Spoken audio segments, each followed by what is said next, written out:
Here's the Canon GX10. It's identical to the Canon XF400 minus the handle and XLR adapter. Other than that, they're essentially the same thing. It's a $500 difference. This is the successor to the Canon XF200. And it's also a mashup of the Vixia cameras, the XA30 and 35, which were the last models.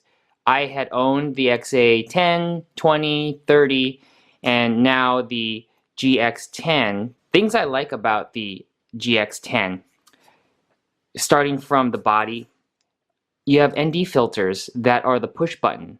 These are the new type of ND filters that I believe are in the Canon C200 and 300 Mark II.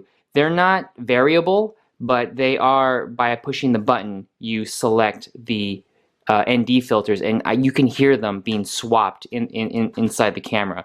I also like this custom dial here. Even though you lose the rings, which I sorely miss in the XF200. I like the 3 rings, but here you really just need the exposure wheel here, and then which would be your iris. You can also program it to something else, and your focus.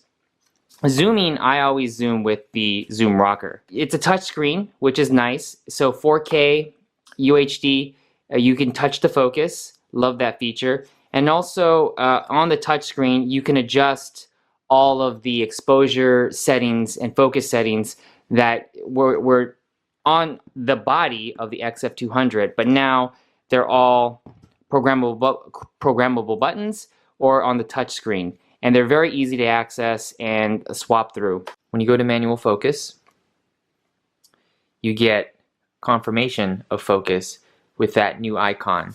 Okay, so when something is pin sharp focus, those 3 dots on the top of that little box should converge, and then it should turn green when it's locked in. There we go. See that? Now it's locked in focus. It's very accurate. It's right on there, and you have an indicator. The GX10 has a cold shoe up front and a hot shoe to plug in accessories, proprietary Canon accessories. I doubt the handle on the XF400 will fit the GX10 because there's usually bolts right here that connects the handle, and this is missing the bolts, so you won't be able to connect it. But you can connect, I believe Canon makes wireless Bluetooth audio adapters, lights, and shotgun microphones that you can attach, and that should power those external devices and also connect it to the camera. An interesting move here is to put the SD cards all the way to the front here and not typically where they used to have been, right here or on the sides. Then on this side you have the external mic, mini HDMI, and USB 2.0. You can output 422 UHD 4K from the HDMI, a clean signal. And the footage is really nice on this camera.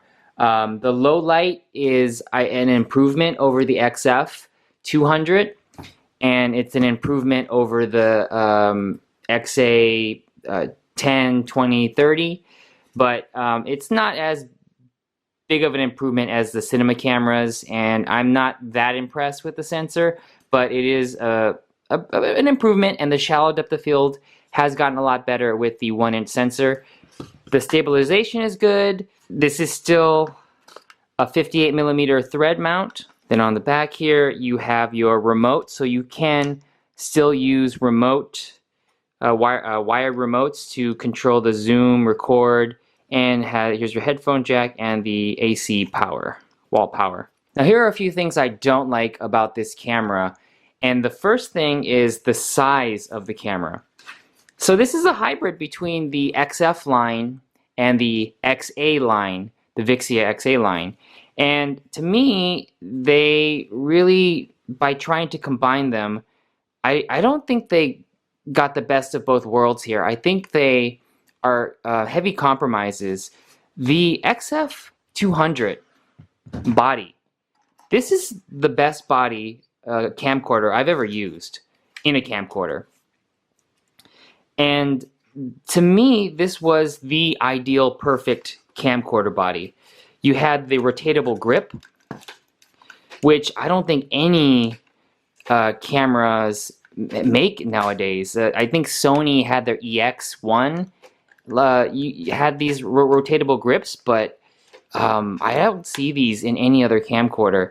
And the XF200, Canon really nailed this entire body design.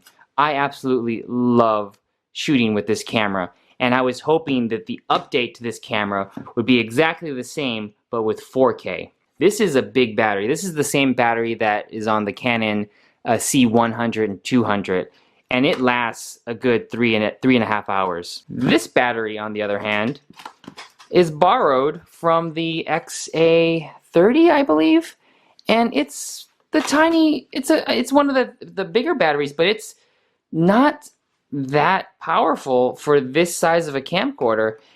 I think I clocked it in at maybe 100 minutes, like a little over an hour and a half. That would power this camera.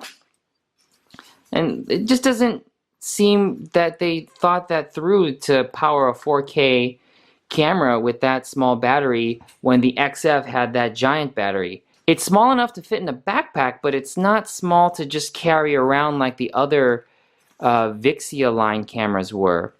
You can't really sneak this in. I mean, you could take off this massive lens hood and then significantly reduce the size of the camcorder, but it's pretty big by the Vixia standards. And if you compare it to the XF200, they're almost the same size.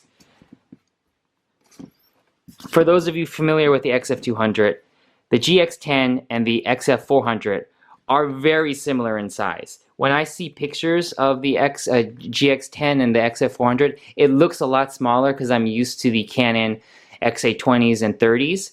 I'm imagining that size, but it is like double the size. So it's the size of the XF200. Without the rotatable grip and without all of the cool external features that the XF200 has, this is missing.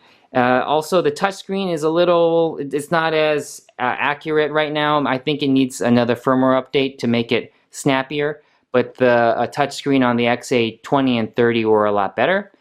I'm not complaining too much because I do love the touch focus, and it does have dual pixel focus.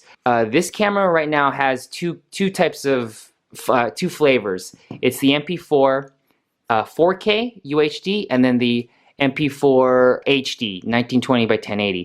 The 1920 by 1080 is only 35 megabits, while the 4K is 150 megabits. 420, 8-bit.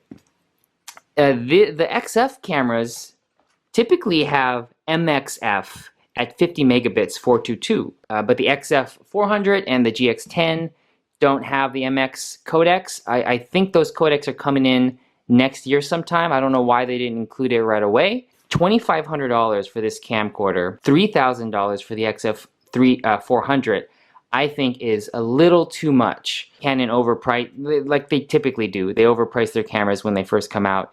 And this GX10, I just wouldn't, unless you really need 4K UHD with a 15 times zoom lens, dual pixel, 1-inch sensor. On paper, that all seems good, but I mean, I could do fine with the XF200 for a little bit longer. I would wait until this drops price to maybe $22,000 or $2,000, but I don't think paying $2,500 for this camcorder right now is a good deal, a good investment.